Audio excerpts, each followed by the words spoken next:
Sarap na sarap si Saudi Boy sa tinapay natin ah. Okay, kain.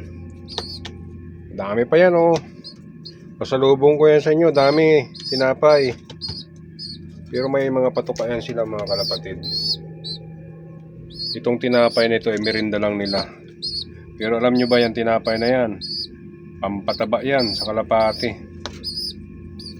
Merinda nila yan. Bukas na lang uli ng umaga yung flyer mix natin. Bali 20 kg yung nabili natin sa patokan nila. Pero ginagawa ko dito talaga, pag ganitong maraming tinapay ay binibigyan ko rin sila. Iba ang taba nila kapag may tinapay. Pag gusto mo lang patabain yung kalapate, bigyan nyo ng tinapay. Pero kung pampangkarera lang naman nyo, ay huwag nyong papakainin ng tinapay. Kasi ang tinapay, tataba lang talaga sila. Pero mahina silang lumipad kasi nga mataba. Pero kung gusto lang nyong patabain sila, tapos ibibreed nyo, yan, pwede yan. Kasi maganda yung kanilang similya kapag mataba. Malalaki mga itlog, makikinis. Ito naman ang ating dalawa rin, si Kwait. Tingnan mo ha, tukod yan ha, Kwait. Pero kumakain ng tinapay, ang takaw niya. Tapos si Uma natin, oh, sumisingit din si Uma, no. Oh. Tapos yung kanilang anak dito, tingnan nyo naman yung anak nila, oh. Yung dalawa nilang yung apo ni Iran sa ni Uma nandun, oh. Ito ang anak ni Iran natin, anak ni Uman. Maliit lang kasi yung nanay nito, kaya ganyan ang itsura niya. Yan. Ito naman si Bakang natin at si Kulit. Oh. Hihingi na rin ng tinapayan. Bakang. Akyat na, akyat. Dito, dali. Alisin natin itong tinapay dito. Dito yan pumupunta kasi marami ditong patoka eh.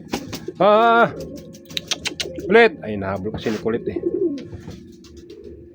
Dami kasing lalaki dito. Siluso yan si Kulit. Marami kasing lalaki dito sa loob eh. Kaya yung asawa niya ayaw niyang papasukin.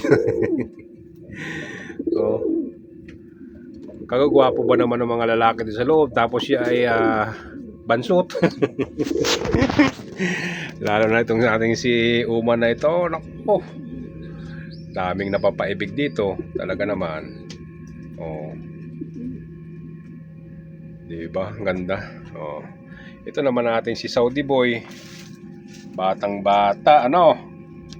Busog na yan sila, oh. Batang bata yan, Saudi Boy. Baka nga maitlog na naman yung nanay nito eh. Hanggang dito lang muna mga kalapatid. Medyo mahaba na yung ating video mga kalapatid. Tayo ay mag-asikaso na rin at kauwi lang natin galing trabaho. At yan nga ang dala natin mga kalapatid. Itong tinapay nito mga kalapatid pala ay expired na. Yan o.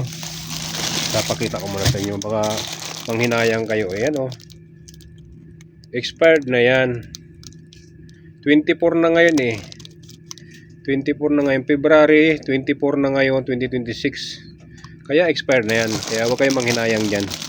Itatapon lang yan nila sa dagat. Papakain lang rin nila sa mga sigil.